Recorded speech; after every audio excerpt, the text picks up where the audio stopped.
Hello, my guest today is neurodiverse couples coach Barbara Grant. Barbara, welcome to the program. Hi, thank you so much, Patrick. Happy to be here with you. So excited about having you here. And tell us a little bit about your background and what led us into you doing what you do. Well, I guess it's funny because I never saw myself, I never even realized there could be something like a neurodiverse couples coach working through Zoom to reach people all over the world. So I didn't realize that I had married a neurodiverse man, my first marriage. And after 20 years, he was very burned out, very depressed. We were very unresolved. No matter how much church support and counseling we had, nothing worked. He ended up deciding to leave the marriage, and I let him go. We always stayed in touch to be really good parents. And the good news about that is in the years since, we've learned about his neurodiversity. My son got diagnosed. That led us to understand his situation, and that began to tune me into neurodiversity as a relationship challenge. But I didn't really realize all of the ways it presented. So I had actually already remarried before I even had my son diagnosed. My son, who's now 36, was only diagnosed when he was 19. And I hadn't realized that I had married a different type of presentation of neurodiversity in my second husband. So I learned a lot about neurodiversity in trying to overcome challenges with that marriage. And I learned a lot in tandem with how to really parent and support my son. He is both ASD and ADHD, or AuDHD as it's now called. Again, the good news is I get along super great with my son. He has overcome so many of his personal challenges. He's on such a great trajectory in his life. My first husband and I are really close, and he and his new wife and I are best friends. My second husband, unfortunately, had issues that led him to some betrayal behaviors, which when he was challenged, again, I don't think it was his neurodiversity so much as it might have been his pride or his trauma shame or something that he would not take responsibility or change. And it led it to be an unsafe situation for me, which caused me to then separate and eventually leave the marriage. Neurodiversity is definitely a part of what caused him to be, I think, more rigid in his thinking, more mind blind, and more resistant to change. He was also older. But again, I see so many people that I now coach who are adaptable and eager and curious and not prideful and, wanting to grow and become everything they can be in relationships, especially to a spouse or children that, and a lot of people are getting diagnosed at late ages. So I kind of backed into this work. I was always doing church counseling. I got a master's in marriage and family years ago to be more equipped to do that. And then when I realized neurodiversity was such a thing, I just sort of got certified, and I had a lot of life experience. I worked with Dr. Stephanie Holmes, who is kind of a mentor partner to me now. And we co-host a podcast. I helped her write a book. We do a lot of work together. So it just kind of came into my life, and I was really well equipped on all levels. And I hope I'm contributing to others' lives and helping people learn, what they have to learn and grow. Absolutely. Looking back in your first marriage, what were the clues of onset of? So, there were no clues that tipped me over into understanding you're autistic. There really weren't. He was quirky. He loved detailed information. You do not want to play Jeopardy with this guy. He had special interests in model railroading and trains. He was hyper-focused capability. He was an incredible online director of live broadcast news, and he could deal with high pressure situations, but he would get burned out and then kind of mask by being a jokester and a teaser. He didn't dysregulate in emotional ways. He would just kind of shut down and go offline. And he's a sweethearted spirit. But he was kind of a big kid in many ways. And he also did actually get scanned. He had a brain scan at one point. He was so depressed and so down. And I think he was burned out in many ways by life and by challenges at the workplace. He ended up suffering a job loss because of a downsizing at an older age, and he didn't know how to reinvent himself. And he had not made a lot of relationships professionally that he could leverage and repurpose his skills. So adaptability and change was very hard, almost impossible for him. And he got a brain scan at one point, and he was told he had ADD, and he was given Adderall. But he was like, I don't want to take, no, I don't need that, And I didn't know anything really about it, and I wasn't there to challenge him. I was so busy holding everything together that he kind of just wanted to go off and do his own thing. And I kind of said, look, I already have 2 kids. I don't need a third. Okay. So looking back, there were so many signs, but I didn't know how to read the tea leaves then. Does that answer your question, Patrick? When was he the happiest? When was he the happiest?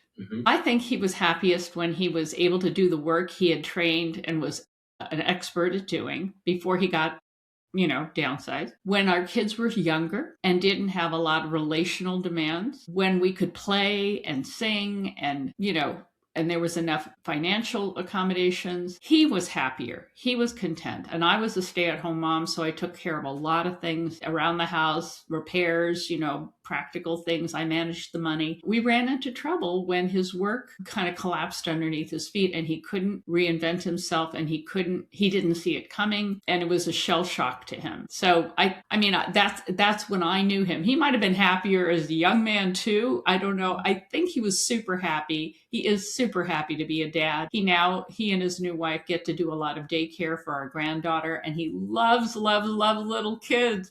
So he's really good at that.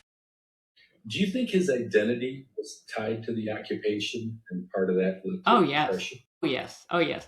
And, back then, he and I were not Christians.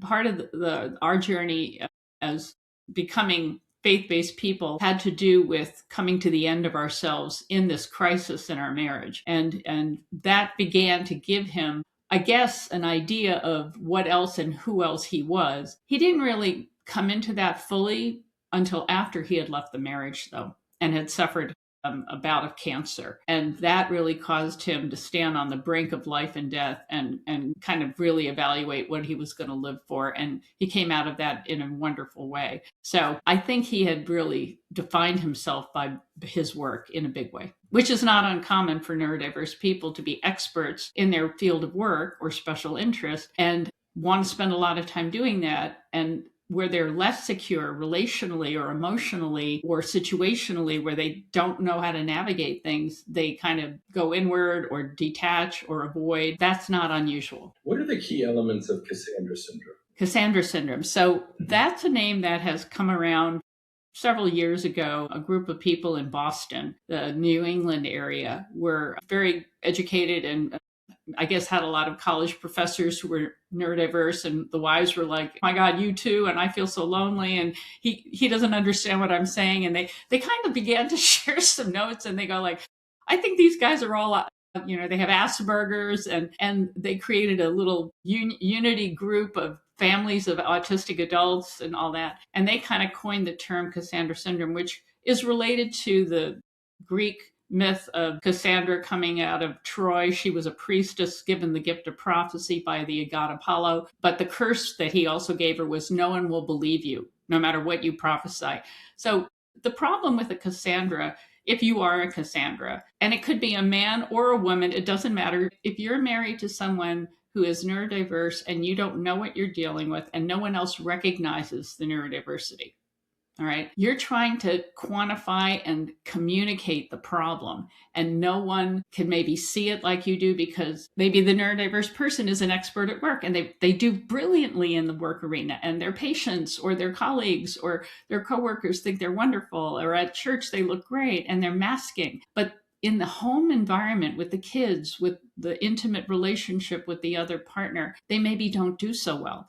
And there's a lot of breakdown there and they can't fake it. They can't fake it. So a lot of Cassandras are seeing the true person and are trying to understand them and trying to get help, and aren't often either marriage counselors, don't understand what the problem is. No one's really validating what the Cassandra feels. So again, a Cassandra, and I work with both men and women who are married to a neurodiverse spouse, who are all presenting with the same relational frustrations and, that fall under that umbrella. It can also, over years and decades, it can present as a real degenerative loneliness, chronic, autoimmune system failures, like just depression, anxiety, chronic attachment issues. It can really mess with you.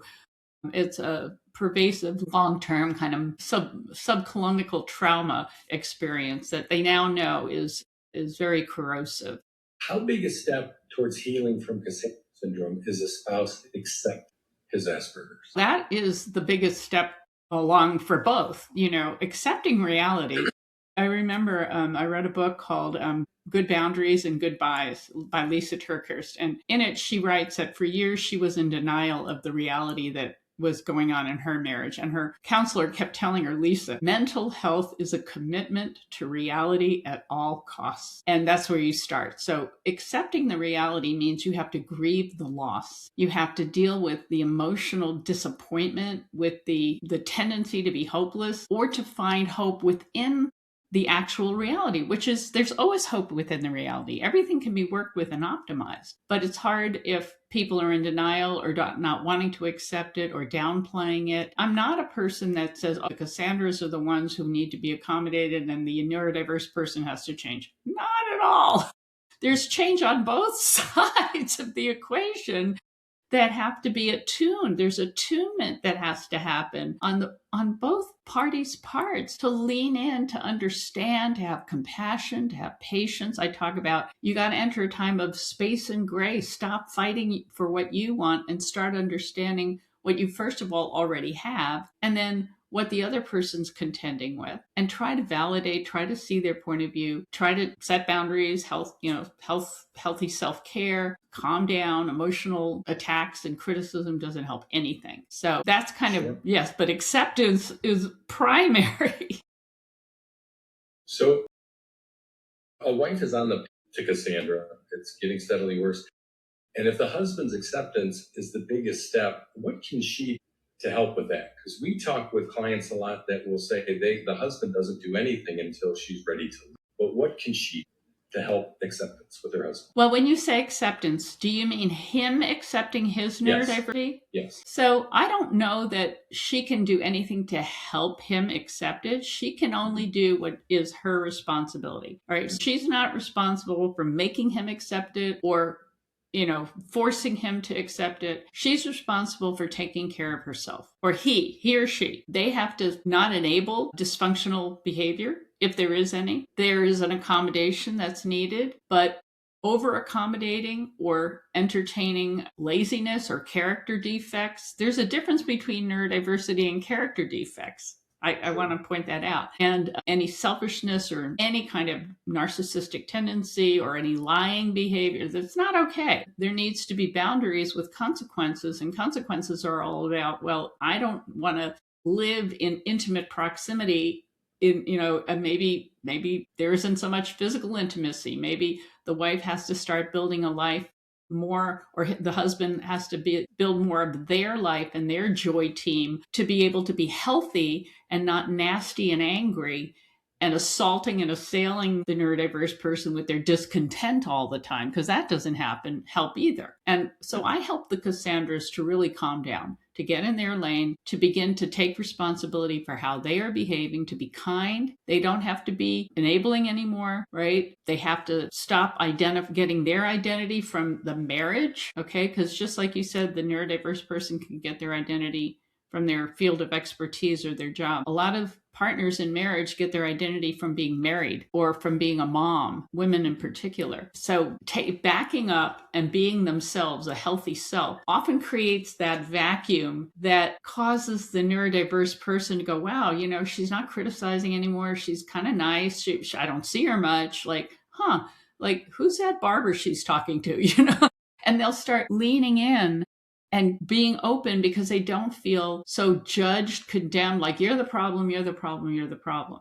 All right. And neurodiversity is not the problem. It's the behaviors that are corrosive to relationship that are the problem. That's it, right? And the neurodiversity can be worked with. So does that help? I'm trying to distinguish between neurodiversity and relational challenges because they're not synonymous. Sure. Well, we in our group, Asperger's and Neurodiverse Women's group, we have a lot of women that come in and immediately light bulb goes, oh my gosh, I know what I'm dealing with. They start studying this and listen to podcasts and become educated. And then they start sharing this with their husband. And he doesn't want to be told he's autistic because he thinks that the child is visibly autistic. Have you had success with how does that transition happen? The transition? Well, we literally, I think the only time I've ever heard of a man coming around is when she's ready to leave. I'm leaving, or you look into this because now she's educated and he's behind the curve? Well, it's all what does her education do for her? That's a question. If it means that she's educated, she now knows how to speak properly to him, how to present her side of the relationship in a way that's going to be better received by the neurodiverse person. She can do a lot to lower the tension and anxiety levels in the marriage just by learning who she's really dealing with. Okay, so in the perception of the neurodiverse person, she might become more amenable or kinder. The truth is, change doesn't happen in anyone until either there's so much pain that you've just got to change, or ideally, it's safe to change. There's no pressure, no stress. You're not changing out of reactivity. You're changing out of curiosity, out of desire to grow into a better person. That's the kind of change that actually really lasts. So a lot of husbands who start only leaning in when she's halfway out the door come in with a wrong agenda. Like, oh, I don't want her to leave. I'll come into coaching. But that's not a real good motivation to change. That's like, stop the artery from bleeding me out. Like, that doesn't mean you're going to go to the gym and work out and start eating well and become a healthy person, right? So I try to quantify what people's motivation are for coming into coaching if they do come in. And I really insist, if I coach anyone, that they are personally motivated to do the work of change. The coaching I do has a lot to do with homework engagement. What happens in between the sessions is really where the change happens. It's all about using neuroplasticity and building new habits and defining the new habit. What do you want to stop doing? And what are you going to start doing instead? And you can't just read things and learn things. You have to apply them in some way that is going to start making you think different, behave different, have a different habit set. And anybody can do that, neurodiverse or not. So, but it takes motivation and decision and focus. And if you're there just to show, what do I have to do to please her so she'll stay? Well, that's not really going to work. I mean, that might get their attention to start with, but at least if they're coming in, I want to help them develop their own sense of who they are. I want to make it safe for them when I talk to them, because I don't work with them together, by the way. I work with each individually until both are motivated and improving and leaning in. And they both see, you know what, things are going better. We're seeing change. All right, now let's start teaming, building on that. How can we change? What's going well? What needs to still change? Okay, let's talk. Let's do active listening. Let's build communication. Let's serve one another. And you kind of have to take them both to straighten them out. If they're going to be a team, you can't straighten out the team. You have to straighten out each player to get the team to play in a new way. Sure. And you mentioned masking. For the professional that is doing very well, we have a lot of university professors and they can speak and they love it and they love their peers and they get, to me, that's not masking. It's a natural thing. Masking is painful. When I'm asked to do something I don't want to do, that creates the stress and the burnout. But I guess, how do you define someone that can do their job very well and they get excited about it versus masking? That's a good question. So everyone is different. All right. And so I'll just speak about my son, for instance. He's an excellent nurse. But there are times, depending on what role he plays in the medical office that he's a part of, if he has to do a lot of public facing work, a lot of, evaluating patients, talking to patients all day, discharging patients all day, that takes a lot more out of him. He is a lot more tired when he comes home. He can do it, but he's a lot more tired. So that is a stressor for him. It doesn't energize him to talk to people all day. All right. And I do think there's a level of, mostly I see in social interaction, where if you're a professor and you're talking to a room full of people, well, that's not relational. That's you preaching to people and standing up there and doing your thing, right? And also, if you're in meetings and you're not needing to really wrestle with colleagues and have relational conversations and challenge one another, those things are harder for a neurodiverse person in general. And again, neurodiversity encompasses both autism, ADHD, even bipolar, OCD. I mean, it's just a very big range. So I'm not a diagnostician, but I try to understand what is the symptomology, what are the strengths and weaknesses of the neurodiverse person that we're dealing with. And then let's look at what makes them thrive, what lights them up, what is stressful for them. Sometimes they mask so much at work and they don't even know they are, that they come home, they have nothing left for the family. Okay. And that's that's what the imbalance is. The family relationships are the hardest. The kids with their emotional upsets or their teenage wails or the hormonal changes in their teen daughter or their 3-year-old who's having a meltdown who might also be neurodiverse, right? And the partner at home is like, where are you? Why aren't you helping? Can you do? And the neurodiverse person, they're just spent. They're just spent, or they can't handle it and they dysregulate, right? And they're not masking, they're not being nice anymore. They can't do that at work, but boy, they let it out at home. So I'm not sure, that it's true that high functioning neurodiverse people at work aren't masking. I like, well, what's going on at home?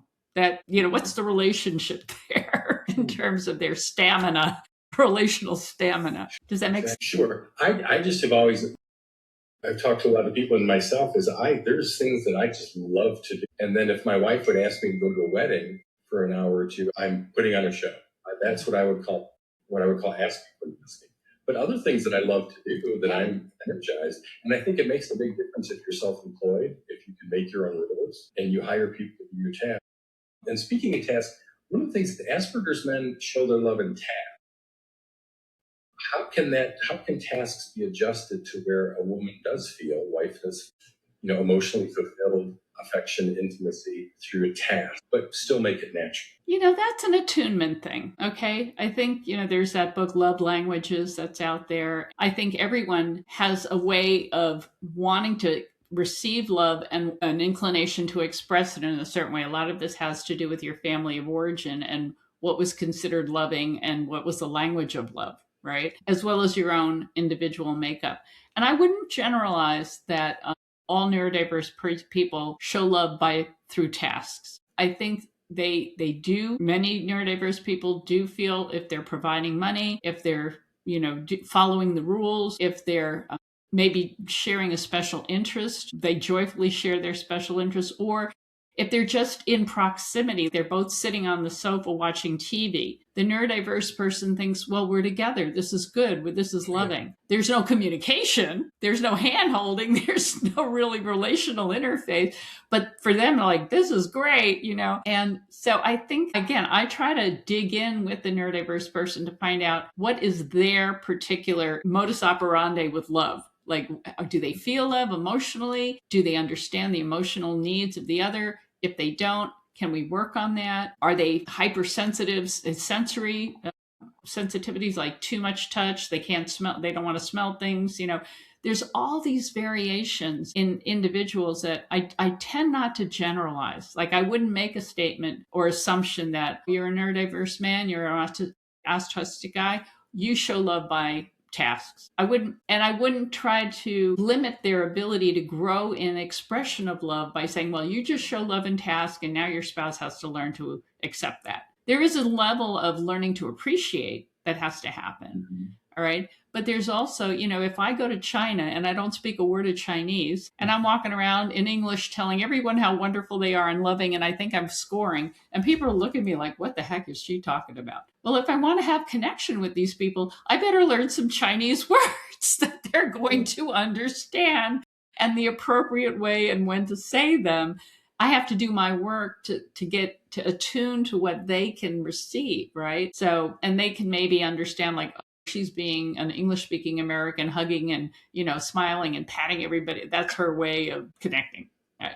So for the wife that they're just totally burned out and fried, they come to you. What's their next, and how often does that lead to coaching? Okay, that's a great question. I have a lot of points of entry for a neurotypical woman in particular. And I'd say that's my largest audience for coaching. I do have support groups where they can come and just be a fly on the wall and listen to other women talk. I teach. I have resources every time we meet, twice a month, where, it's very educational, but very conversational. And a lot of people talk about a lot of things, and they can learn just from that and not feel like, oh, I'm the only one in this situation. I also have resources on my website, blogs, a lot of resource information people can learn from. If they want to work with me, then I can meet with them once a month. They can be in my community and also a one-time appointment with me a month, or they can do an individual coaching track. And then we're going to identify, if I do individual coaching with them on any level, we're going to identify what their issues are.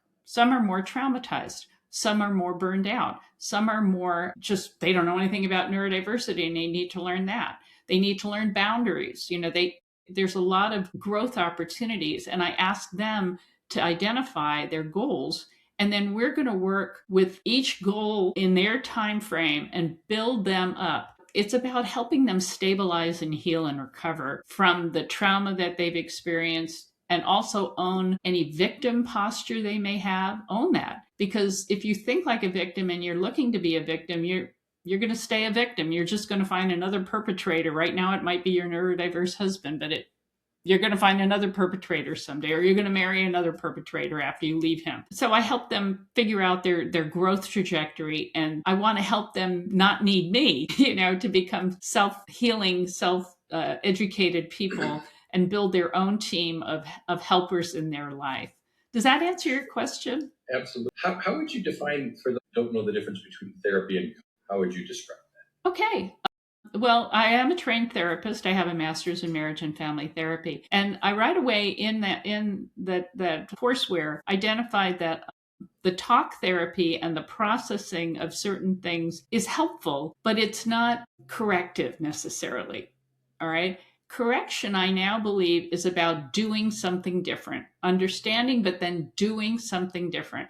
And I was attracted, even as a student while I was getting my master's, very attracted to what is called solution-focused therapy, where you solve a problem and then you look at other problems you've solved and you leverage your problem-solving ability to tackle new issues, whatever the problem is, defining the problem and overcoming the problem. And that's a lot like coaching. So coaching is they're the athlete. They're the ones who have to run the laps, do the push-ups, do the drills. I'm here to help them help themselves. And I give them a lot of homework where they have to interact and specify how they're going to behave differently. And then I hold them accountable. Like, how are you doing? Are you behaving differently? What did you do? And if we're backsliding, I'm like, okay, let's look at that. Let's not beat yourself up. Had a bad day, a lot of stressors. Okay. How can you reduce the stressors? How can you rebuild yourself? How can you leverage support to do better, right? Or if you need to get some space and grace and distance a little bit from the marriage, don't do the same dance. Like you have to kind of get off and do your own thing, not to leave the marriage and be angry and don't speak to each other. But don't try to talk about solving the emotional problems in the marriage with somebody who doesn't understand your language, isn't equipped, and that's just going to make it worse, right? So I'm very specific to change behavior with looking for that. And I'm not just here to hear the problems and commiserate with them. There's a lot of talk therapy that doesn't resolve problems. It's just validation therapy. What? It's just validation therapy. You gotta. Yeah. I mean, I have clients that have therapists for 2 to 5 years and they come in and I say, so what have you been working on in therapy? Well, we've talked a lot about, and I'm like, okay, but what has changed? Like what progress? What's your momentum track? And they look at me like, I'm not sure I know what you mean. I'm like, okay, your insurance is paying for it. You like the person, keep talking to them. That's all. We'll wind it up in a little bit. But what would you, for the husband that's willing to, his Asperger's willing to get help, how rare is that? I don't know, because I find that when a wife or a partner is, first of all, wanting to get the help they need, they can model commitment, curiosity, and taking personal responsibility. And if they're willing to do their work, they can make it safe for their partner to begin to do their work. The big thing we have to not do is make the neurodiverse partner the problem. Go fix my partner who's neurodiverse. They are such a problem. And neurodiverse people know they're different. And many of them struggle deeply with insecurity and rejection sensitive dysphoria, and they don't want anybody to know, and they really don't want to own it. And they want to be told they're doing anything wrong, and they don't feel safe. And I don't blame them. So, sometimes I say to the neurotypical partner, I say, you know what, if your partner is willing just to talk to me one time to help me understand you better. They're not here to get fixed. I just want to hear from them, because no one self-represents 100%. Right? I can tell you everything from ear to ear, but I can't see the gnarly mess of hair in my bedhead, back of my head. Right. I need somebody else to go, Barbara, did you comb the back of your head? Right? So I need I need perspective. If that neurodiverse spouse can come in for one time, and you know what? When we talk, I'm like, so tell me, how is she really talking to you? Is she always so nice? Like, no, she's not. How do you feel? And I make it really, I speak their language. And I really love neurodiverse people. I really do. I mean, I have so many of them. They were always my best friends, my family of origin, they're my peeps, right? So I talk to them and I have a great deal of admiration and sympathy for who they are and openness to helping them and not making them the villain. And sometimes I go, that Barbara was kind of nice. She made me feel I can talk to her. And then I'm like, well, okay, I need your help to help your partner. So maybe you and I can talk more often. And then slowly they start seeing their opportunity. So I mean, the people that come to me that don't want to own their stuff, they don't last. I don't want to work with them. They don't want to work with me. It's over before it gets started. All right. So I'm not really good at representing like the vast majority of where neurodiverse people are, because I only end up working with people who are really motivated. And more often it's the neurotypical who's relationally motivated through relational coaching to change. So that is true, but they can create momentum in the relationship by doing the right thing relationally. And that can invite and help the neurodiverse person over time. Now you have a wealth of information on your website. And how did your program? They can come. Anybody can book 25 minutes with me. There's a link to book a half-hour session with no preliminaries or anything. During that time, I'm going to ask them, well, what are they looking for? And if they're interested in couples coaching, I'm going to invite them to both on board with their own intake appointments. Each of them will have an hour and a half intake where they're going to do a questionnaire. I'm going to work with them as individuals to understand them, define their goals with them, and get them started on a track of coaching. And phase 1 of my coaching for a couple means I do 2 to 4 appointments with each separately to meet their goals, to put out some fires, to get everybody more in alignment with what is their opportunity, stop blaming the other, understand enough about the other to begin to appreciate the glass of water that's 8 ounces glass, but it's half full, it's not half empty. Let's get more positive. And then I have a roadmap that people can look up in my website. That's a roadmap for couples coaching. If somebody comes alone, I also have individual roadmap tracks. I also do discernment coaching. If a couple is like, we don't even know if we want to stay together, I'm like, okay, we have a roadmap for that. Let's each work with individuals to see what they want in life. Then let's get together, talk about the marriage, what can or can't they get. And if they can't work it out, then let's talk about what that looks like. And I can even participate or support them as they head towards mediation or separation or divorce in a healthy way where we're making sure the kids are okay, the extended family is okay, the finances are fair, all of that. So I offer a lot of different options. And again, there's the group classes I offer. I offer Cassandra recovery classes regularly. And then the Thursday night drop-in for the neurotypical wives is I also have a group of neurotypical men. Some of them I've seen over a period of years on and off when they need me. They're back in coaching. Again, I have an admiration and respect for many of them. If they want help, we're a great pair. But the group thing isn't so good for them. And I'm not a neurodiverse man, so I don't feel like I can muster their loyalty as their leader and inspire them to group participation. I don't think men and women should be in groups together because there's just way too many differences to really get it to the meat of some of the processing that needs to happen. But I'm still learning too how to do this work, and who knows, down the road things might change. Sure. So the best way to contact you is through your website. My website is a great place, bg-hc.com, or they can Google Barbara Grant, autism coach, and I'll pop up pretty quickly. Yeah. All right. Well, thank you so much for your time today. Thank you, Patrick. God bless you, and good luck for all the work you're doing. All right. Talk to you soon.